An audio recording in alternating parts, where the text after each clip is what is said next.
तर मित्रांनो, तुम्ही पाहू शकता इतर मागासवर्ग, विमुक्त जाती व भटक्या जाती आणि विशेष मागास प्रवर्गातील उच्च शिक्षण घेणाऱ्या विद्यार्थ्यांसाठी ज्ञानज्योती सावित्रीबाई फुले आधार योजनेसाठी निकष व अटी लागू करण्याबाबतचा 11 मार्च 2024चा हा निर्णय आहे.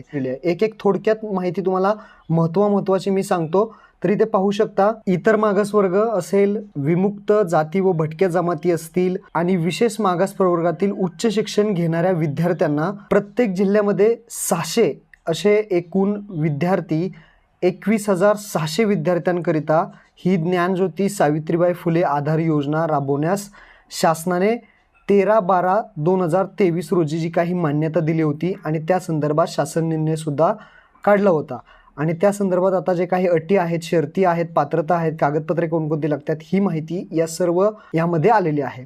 आता तुम्ही म्हणाल की 60,000 जे मिळणार आहेत ते कसे मिळणार आहेत, शहरी भागात असेल, ग्रामीण भागात असेल, कशा पद्धतीने, तर ते अगोदर समजून घेऊयात. तर हा जो तक्ता आहे तो GR मध्ये दिलेला आहे. मुंबई शहर, मुंबई उपनगर, नवी मुंबई, ठाणे, पुणे, पिंपरी चिंचवड, नागपूर या ठिकाणी जर तुम्ही उच्च शिक्षण घेत असाल, म्हणजेच उच्च शिक्षणासाठी जर तुम्ही या शहरांमध्ये जाणार असाल, तर तुम्हाला कशा पद्धतीने अनुदान देण्यात येईल ते सांगितलं आहे. पहा, भोजन भत्ता भेटेल 32,000 रुपये, निवास भत्ता भेटेल 20,000 रुपये आणि निर्वाह भत्ता भेटेल 8,000 रुपये.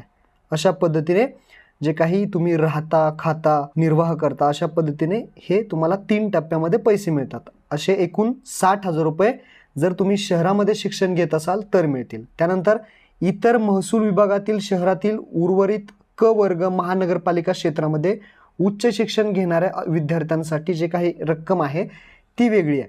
भोजन भत्ता 28,000, निवास भत्ता 15,000, निर्वाह भत्ता 8,000 असे एकूण 51,000 मिळतील. त्यानंतर इतर जिल्ह्याच्या जे काही ठिकाणी जर उच्च शिक्षण तुम्ही घेत असाल तर भोजन भत्ता 25,000, निवास भत्ता 12,000, निर्वाह भत्ता 6,000 असे एकूण 43,000 मिळतील. जर तुम्ही तालुक्याच्या ठिकाणी जर शिक्षण घेत असाल विद्यार्थी कोणी OBC कॅटेगरी बी मधील, तर भोजन भत्ता 23,000, निवास भत्ता 10,000 आणि निर्वाह भत्ता 5,000 असे एकूण 38,000 रुपये विद्यार्थ्यांना मिळतील. अशा त्यानुसार तुम्हाला इथे अनुदान रक्कम जी आहे ते मिळणार आहे. 60,000, 51,000, 43,000, 38,000. आता जी काही पात्रता आहे ती कशा पद्धतीने आहे, विद्यार्थी वसतिगृह प्रवेशास पात्र असावा. म्हणजेच विद्यार्थी जो आहे तो बाहेर जाऊन शिक्षण घेतलेलं असलं पाहिजे. त्यानंतर विद्यार्थी महाराष्ट्र राज्याचा रहिवासी असला पाहिजे. सक्षम प्राधिकरणाने दिलेल्या इतर मागास जे काही तुमचं कास्ट सर्टिफिकेट आहे ते जातीचा दाखला म्हणजेच कास्ट सर्टिफिकेट अनिवार्य आहे. अनाथ प्रवर्गात जर येत असाल, कोणी अनाथ असेल तर त्यांच्याकडे सुद्धा प्रमाणपत्र असेल तर ते सुद्धा अनिवार्य राहील. जर अनाथ असाल तर, अनाथ नसाल तर काही प्रमाणपत्राची गरज नाही. त्यानंतर जर अपंग असाल तर 40% पेक्षा जास्त जे काही प्रमाणपत्र असतं ते लागेल, नाहीतर नाही. जे रेग्युलर आहेत त्यांना कास्ट सर्टिफिकेट अनिवार्य आहे. अपंग असतील तर त्यांना अपंग सर्टिफिकेट, अनाथ असतील तर अनाथ सर्टिफिकेट असं लागणार आहे.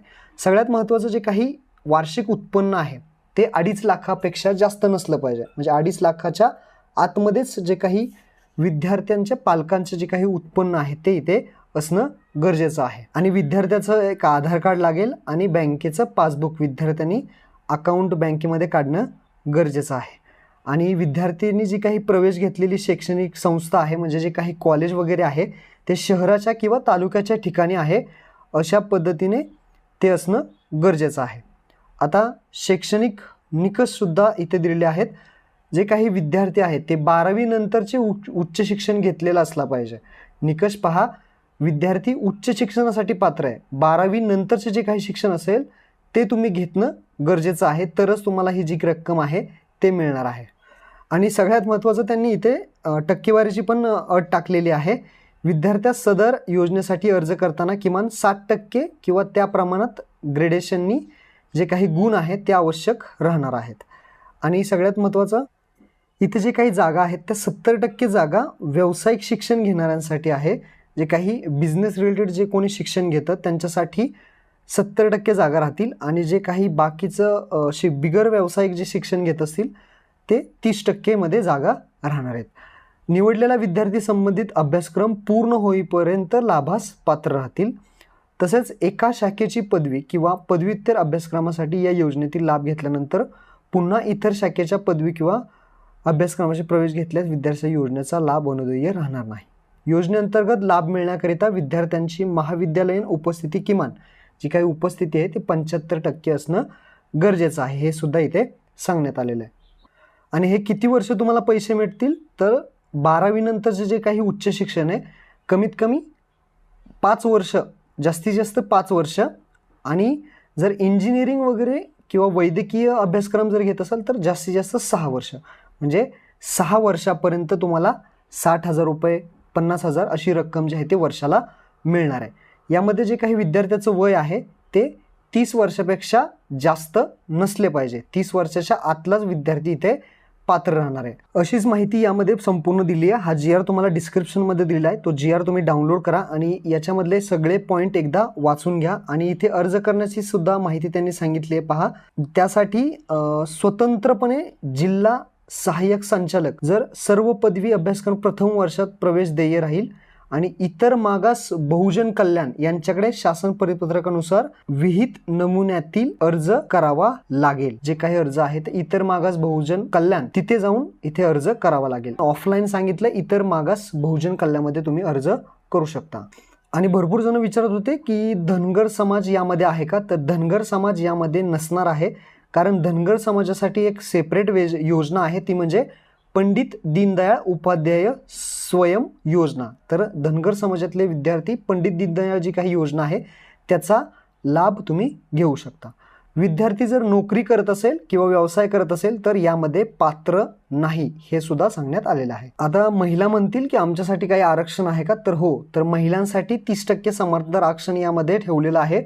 ते आरक्षणानुसार इथे रक्कम अनुदेय इथे करण्यात येणार आहे, हे सुद्धा इथं सांगितलं आहे. आणि जे काही दिव्यांग अपंग व्यक्ती असतील त्यांना टक्केवारीची मर्यादा 50% आहे आणि जे रेग्युलर आहेत त्यांना 60% तरी लागणार आहेत. आता कागदपत्रे कोणकोणते लागतील, तर इथे पहा, योजनेसाठी लाभ मिळवण्यासाठी आवश्यक कागदपत्रे. पहिलं आहे भाड्याने राहत असल्याबाबत व स्थानिक रहिवासी नसल्याचे प्रतिज्ञापत्र, म्हणजे नोटरी करावी लागणार आहे. जर तुम्ही दुसऱ्या ठिकाणी जर शिक्षण घेताय तर तुम्ही भाड्याने रेंटनी राहत असाल तर रेंटनी राहण्याची जी काही नोटरी असते ती नोटरी तुम्हाला द्यावी लागेल. जर तुम्ही गव्हर्नमेंट हॉस्टेलला असाल तर तुम्ही पात्र नाही. लक्षात ठेवा, तुम्ही बाहेर कुठेतरी रेंटनी राहिलेला असला पाहिजे आणि त्याच रहिवासी नसला पाहिजे. तुम्ही बाहेर गावी जाऊन, बाहेरच्या जिल्ह्यात जाऊन शिक्षण घेतलेलं पाहिजे. आता स्वघोषणा एक पत्र लागेल. दिलेली माहिती वगैरे सगळी बरोबर आहे अशा पद्धतीने एक स्वघोषणापत्र तुम्ही स्वतः सुद्धा तयार करू शकता. पण पहिलं कागदपत्र नोटरी तुम्हाला लागणार आहे, दुसरं स्वघोषणापत्र, तिसरं आहे कोणत्याही शासकीय वसतिगृहात प्रवेश घेतलेला नसला पाहिजे. बघा इथे सांगितलंय गव्हर्नमेंट हॉस्टेलमध्ये तुम्ही प्रवेश घेतलेला नसल्याबाबतचं सुद्धा शपथपत्र द्यावं लागेल. आणि भाड्याने राहत असल्याबाबतचं जे काही भाडेचिठ्ठी असेल, भाडी करारनामा असेल, रेंट ॲग्रीमेंट असेल ते सुद्धा तुम्हाला द्यावं लागेल. आणि महाविद्यालयात प्रवेश घेतल्याचा पुरावा, म्हणजे त्यामध्ये बोनाफाईड असेल, आयडेंटिटी प्रूफ जो असेल कॉलेजचा वगैरे, ते तुम्ही इथे देऊ शकता. अशा पद्धतीचे थोडेच डॉक्युमेंट्स तुम्हाला लागणार आहेत. तर हे जे काही हप्ता आहे तो माहे जून ते माहे ऑगस्ट या कालावधीमध्ये ऑनलाईन ऑफलाईन अर्ज मंजूर झाल्यानंतर 7 दिवसामध्ये हे रक्कम तुम्हाला भेटणार आहे. दुसरा हप्ता माहे ते नोव्हेंबर, सप्टेंबर ते नोव्हेंबर, तिसरा हप्ता डिसेंबर ते फेब्रुवारी आणि चौथा हप्ता मार्च ते मे. अशा पद्धतीने हे हप्ते जे आहेत ते विद्यार्थ्यांना दिले जाणार आहेत. तर यामध्ये सगळी माहिती दिलेली आहे. हा GR तुम्हाला डिस्क्रिप्शनमध्ये दिला आहे, तो डाउनलोड करून घ्या आणि हा व्हिडिओ आपल्या OBC विद्यार्थ्यांना नक्की शेअर करा. धन्यवाद.